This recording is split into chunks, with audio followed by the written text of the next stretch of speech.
بسم اللہ الرحمن الرحیم۔ بسم اللہ الرحمن الرحیم۔ السلام علیکم ورحمۃ اللہ وبرکاتہ۔ عزیز طلبہ، آج التبیان فی علوم القرآن کا سبق نمبر 56 ہے، اور اس سبق کے اندر ہم عہد نبوی صلی اللہ علیہ وسلم میں جمع قرآن کا بیان پڑھیں گے۔ عزیز طلبہ، مصنف رحمہ اللہ تعالیٰ نے 6 فصل میں قرآن کے جمع کا ذکر کیا ہے تفصیل کے ساتھ۔ تو قرآن کریم کو جو جمع کیا گیا ہے وہ 2 زمانوں میں 2 عہدوں میں جمع کیا گیا ہے۔ ایک تو نبی کریم صلی اللہ علیہ وسلم کا زمانہ ہے، اور دوسرا خلفائے راشدین رضی اللہ تعالی عنہم کا زمانہ ہے۔ اب ان دونوں زمانوں میں قرآن کریم کو جو جمع کیا گیا تو ہر ایک کی اپنی اپنی خصوصیات ہیں۔ جو عہد نبوی میں جمع ہوا اس کی اپنی خصوصیات ہیں، جو عہد صحابہ میں خلفائے راشدین کے عہد میں جمع ہوا اس کی اپنی خصوصیات ہیں۔ یہاں مصنف رحمہ اللہ تعالیٰ نے لفظ جمع بول کر فرماتے ہیں کہ کبھی تو حفظ اور سینوں میں محفوظ کرنا مراد ہوتا ہے۔ جب جمع قرآن بولا جاتا ہے تو اس سے مراد یا تو سینوں میں جمع کرنا اور محفوظ کرنا مراد ہوتا ہے، اور کبھی اس جمع سے مراد صحیفوں اور اوراق میں تحریر کرنا اور محفوظ کرنا مراد ہوتا ہے۔ یعنی جب جمع کا لفظ بولا جائے گا تو اس سے یہ دونوں چیزیں مراد ہو سکتی ہیں، سینوں میں جمع کرنا، محفوظ کرنا، اور اوراق پر لکھ کر جو ہے وہ محفوظ کرنا۔ یہ دونوں صورتیں آپ صلی اللہ علیہ وسلم کے زمانے میں ایک ساتھ ہوئی ہیں۔ سینوں میں بھی صحابہ کرام نے قرآن کو جمع کیا اور محفوظ کیا، اور اسی طرح جو ہے وہ اپنے اپنے صحیفے بھی لکھ کر کے بھی اپنے اپنے صحیفوں میں بھی جمع کیا ہے حضرات صحابہ کرام نے۔ حفظ اور بن دیکھے یاد کرنے کے اعتبار سے سینوں میں جمع کرنا ایک صورت تو یہ ہوئی ہے آپ صلی اللہ علیہ وسلم کے زمانے میں، یعنی قرآن نازل ہوا، آپ صلی اللہ علیہ وسلم نے صحابہ کرام کے سامنے اس کی تلاوت کی تو صحابہ نے سنا، اس کو یاد کیا اور سینے میں محفوظ کر لیا۔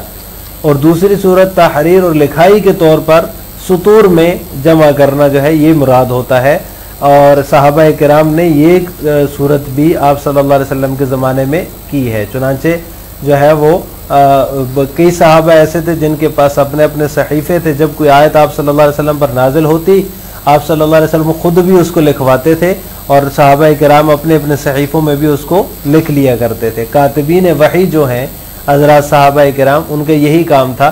آپ صلی اللہ علیہ وسلم نے ان کو اسی کے لیے جو ہے وہ منتخب فرمایا تھا کہ آپ جو ہے وحی کو لکھیں گے، لکھ کر رکھیں گے تاکہ محفوظ رہے۔ مصنف رحمہ اللہ تعالیٰ نے ان دونوں طریقوں کے متعلق جو ہے وہ ذرا تفصیلی گفتگو کی ہے۔ ہم اس کی تفصیل جو ہے وہ آپ کے سامنے ذکر کریں گے، تاکہ جو قرآن پاک کی کتابت اور تدوین کے ساتھ جو عظیم الشان جو ہے وہ اہتمام ہوا ہے، یعنی اس کو جمع کرنے کے حوالے سے وہ واضح ہو جائے کہ اللہ تعالیٰ کی یہ جو بزرگ و برتر کتاب ہے، آپ صلی اللہ علیہ وسلم کا جو معجزہ ہے قرآن کریم، اس نے جو رعایت، توجہ اور اہتمام حاصل کیا ہے مسلمانوں کا اور حضرات صحابہ کرام کا، اس سے پہلے کبھی کسی کتاب نے اس طرح کا اہتمام اور توجہ اور اہتمام جو ہے وہ اس کتاب کو، کسی بھی آسمانی کتاب کو وہ حاصل نہیں ہو سکا، یا اس آسمانی کتاب نے وہ حاصل نہیں کیا جو قرآن کریم کو جو درجہ اور اہتمام اور جو توجہ حاصل ہوئی ہے وہ کسی بھی آسمانی کتاب کو نہیں ہوئی۔ تو اس میں جو پہلی صورت ہے سینوں میں جمع کرنا، جمع قرآن، اس کی وضاحت کرتے ہوئے مصنف فرماتے ہیں کہ قرآن پاک نبی امی پر نازل ہوا۔ آپ صلی اللہ علیہ وسلم پڑھنا لکھنا نہیں جانتے تھے، امی تھے، اس لیے ان کی پوری توجہ اس کے حفظ کرنے اور یاد کرنے پر مرکوز ہوتی کہ جس طرح قرآن نازل ہو اسے اسی صورت میں یاد کر لیا جائے، اور پھر اسے لوگوں کو سنایا جائے تاکہ وہ بھی اس کو سن کر اپنے سینوں میں محفوظ کر سکیں۔ اللہ تعالیٰ کا فرمان ہے هو الذی بعث فی الامیین رسولا منہم یتلو علیہم آیاتہ ویزکیہم ویعلمہم الکتاب والحکمہ۔ ہم نبی کریم صلی اللہ علیہ وسلم کو اللہ تعالیٰ نے جو ہے وہ ناخواندہ لوگوں میں، ان پڑھ لوگوں میں سے ایک پیغمبر جو ہے وہ ہم نے بھیجا اور اللہ تعالیٰ فرماتے ہیں، اللہ تعالیٰ وہی ہے تاکہ منہم یتلو علیہم آیاتہ، تاکہ ان کو اللہ کی آیتیں پڑھ پڑھ کر سنائیں، وَيُزَكِّيهِمْ، اور ان کو وہ پاک کرتے ہیں، وَيُعَلِّمُهُمُ الْكِتَابَ وَالْحِكْمَةَ، اور ان کو کتاب اور دانشمندی سکھاتے ہیں۔ تو جو ان پڑھ شخص ہوتا ہے، جو ناخواندہ شخص ہوتا ہے، اس کی عادت ہوتی ہے کہ وہ اپنے حافظے اور یادداشت پر زیادہ اعتماد کرتا ہے، کیونکہ لکھنا پڑھنا تو اس کو آتا نہیں ہے، لکھنا پڑھنا تو وہ جانتا نہیں ہے۔ جیسی کوئی چیز جو ہے وہ اس کے سامنے آئے گی، وہ اس کو اپنے حافظے کی مدد سے یاد کر لے گا، اور اپنی حافظے پر اعتماد کرتے ہوئے، اپنی یادداشت پر اعتماد کرتے ہوئے اس کو اپنے سینے میں محفوظ کرے گا۔ اور عرب قوم جو تھی اس وقت نزول قرآن کے وقت، وہ کامل عربیت سے بہرور تھی، کامل عربیت کی خصوصیات ان کے اندر پائی جاتی تھی۔ ان خصوصیات میں سے قوت حافظہ، تیز یادداشت اور ذہنوں کا انشراح بھی تھا، کہ ذہن ان کے اندر بڑے کھلے تھے۔ ان میں سے ہر شخص کو لاکھوں لاکھوں اشعار یاد ہوتے تھے۔ ان کا یہ عالم تھا ان کی قوت یادداشت کا، قوت حافظہ کا، کہ لاکھوں اشعار ان کو ازبر یاد ہوتے تھے، زبانی یاد ہوتے تھے، حسب نسب تک وہ واقف ہوتے تھے، یہاں تک کہ اپنا حسب نسب تو دور، جانوروں کا حسب نسب بھی ان کو یاد ہوتا تھا۔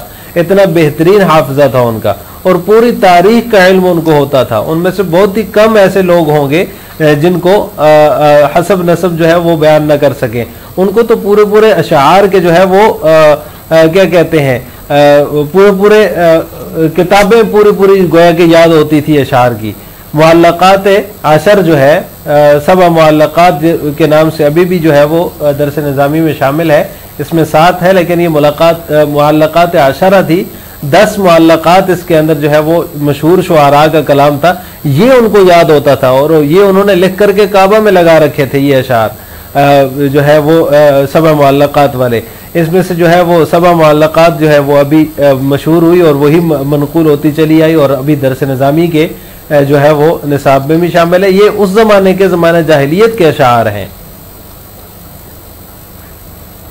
تو جب اس جو ہے وہ حالت میں ان کے پاس قرآن کریم آیا، اللہ تعالیٰ نے قرآن کریم جو ہے وہ نازل فرمایا، تو ان کا شوق جو تھا وہ قرآن کریم کی جو شوکت تھی، جو عظمت تھی، اس کی وجہ سے ان کا شوق اس کی طرف بڑھا، وہ حیران ہو گئے، ان کے جذبات اور احساسات پر یہ غالب آ گیا، اور ان کی جو عقلیں ہیں اور ان کی جو افکار ہیں ان کو اس نے اپنی گرفت میں لے لیا۔ تو ان کی ہمتیں جو تھی وہ اس کتاب کی طرف پھر گئیں، اور انہوں نے اپنا رخ اس کتاب کی طرف جب کیا تو اسے حفظ کیا، اور اس کی آیتوں اور صورتوں کو زبانی وہ یاد کر لیتے تھے، پڑھ لیتے تھے۔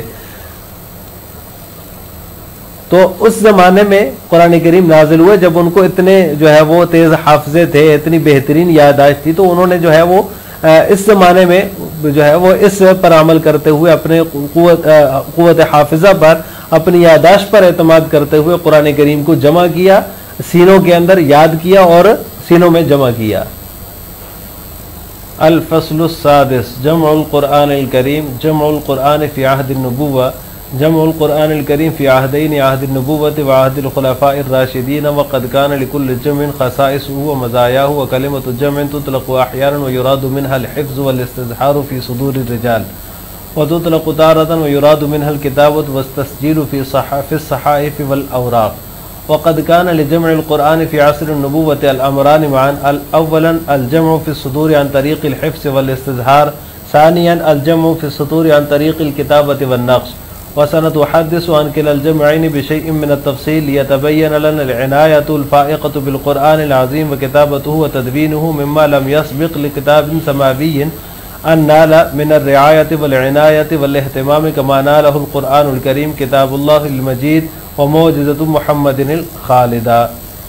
جمع القرآن في الصدور، نزل القرآن الكريم على النبي الأمي فكانت همته منصرفة إلى حفظه واستظهاره ليحفظه كما نزل عليه، ثم يقرأه على الناس على مكث ليحفظوه ويستظهروه، ضرورة أنه نبي أمي بعثه الله إلى العرب الأميين. هو الذي بعث في الأميين رسولا منهم يتلو عليهم آياته ويزكيهم ويعلمهم الكتاب والحكمة.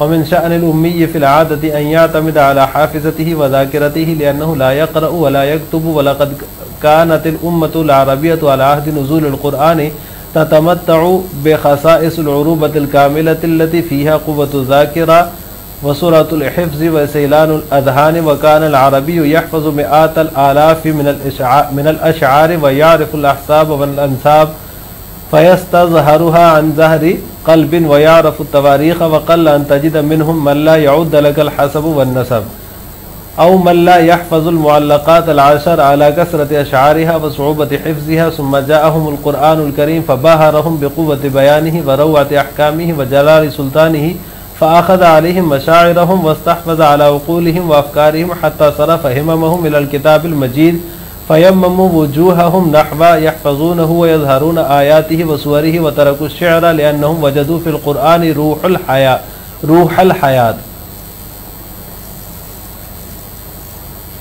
چھٹی فصل جمع قرآن. عہد نبوی میں قرآن کریم کا جمع. قرآن کریم کو دو عہدوں میں جمع کیا گیا. نمبر 1 عہد نبوی، نمبر 2 عہد خلفائے راشدین. ہر ایک کے جمع کی اپنی خصوصیات اور خوبیاں ہیں.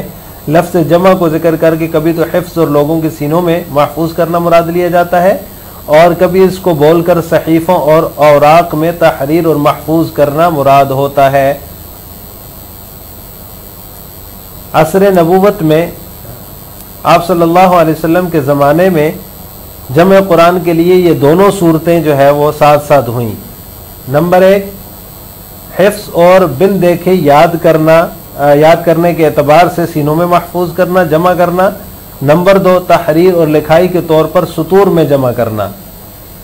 اور مصنف فرماتے ہیں ہم دونوں جمعوں کے متعلق تفصیل سے جو ہے وہ بیان کریں گے، بحث کریں گے انشاءاللہ تعالی، تاکہ ہمارے سامنے قرآن پاک اور اس کی کتابت اور تدوین کے ساتھ کیا گیا عظیم الشان اہتمام جو ہے وہ واضح ہو جائے، آشکارا ہو جائے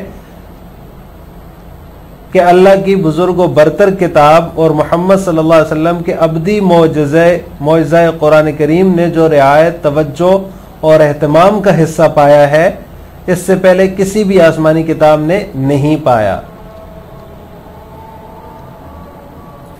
جمع القرآن فی الصدور، سینوں میں جمع قرآن. قرآن پاک نبی امی صلی اللہ علیہ وسلم پر نازل ہوا، اس لیے ان کی پوری توجہ اس کے حفظ اور یاد کرنے کی طرف مرکوز رہتی کہ جس طرح قرآن کا نزول ہوا ہے اسے اسی صورت میں یاد کر لیا جائے اور پھر اسے لوگوں کو ٹھہر ٹھہر کر سنائیں تاکہ وہ بھی اسے یاد کر کے اپنے سینوں میں محفوظ کر لیں، کیونکہ وہ نبی امی تھے.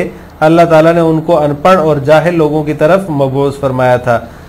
هو الذی بعث فی الامیین، اللہ تعالیٰ فرماتے ہیں وہی ہے جس نے ناخواندہ لوگوں کی طرف جو ہے وہ لوگوں میں سے جو ہے وہ ایک پیغمبر بھیجا جو ان کو اللہ کی آیتیں پڑھ پڑھ کر سناتے ہیں اور ان کو پاک کرتے ہیں اور انہیں کتاب اور دانشمندی سکھاتے ہیں.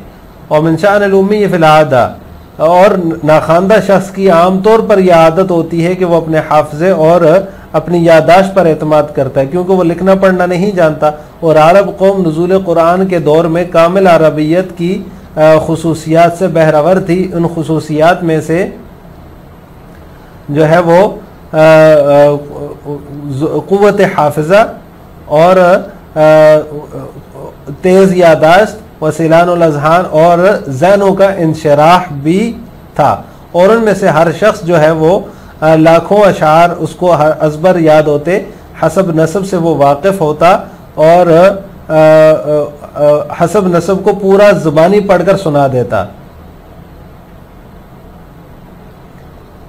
فَيَسْتَظْهَرُ عَنْ ظَهْرِ قَلْبٍ وَيَعْرَفُ التَّوَارِيخ، اور اپنی پوری تاریخ پر بھی علم رکھتا. اور آپ ان میں سے بہت ہی کم ایسے آدمی پاؤ گے جو آپ کے سامنے حسب نسب بیان نہ کر سکیں یا انہیں معلقات عشر کے شعر آفاق اشعار کا مجموعہ جو ہے اس میں سے اشعار کی کثرت اور حفظ کے مشکل ہونے کے باوجود ازبر نہ ہو. ثم جاءهم القرآن الکریم، پھر ان کے پاس قرآن کریم آیا تو اس نے انہیں اپنے زور بیان، شوکت احکام اور عظمت دلیل سے مبہوت و حیران کر دیا. ان کے جذبات و احساسات پر غالب آ گیا اور ان کے عقول اور افکار کو گرفت میں لے لیا اور بالآخر ان کی ہمتوں کو بزرگ و برتر کتاب کی طرف پھیر دیا.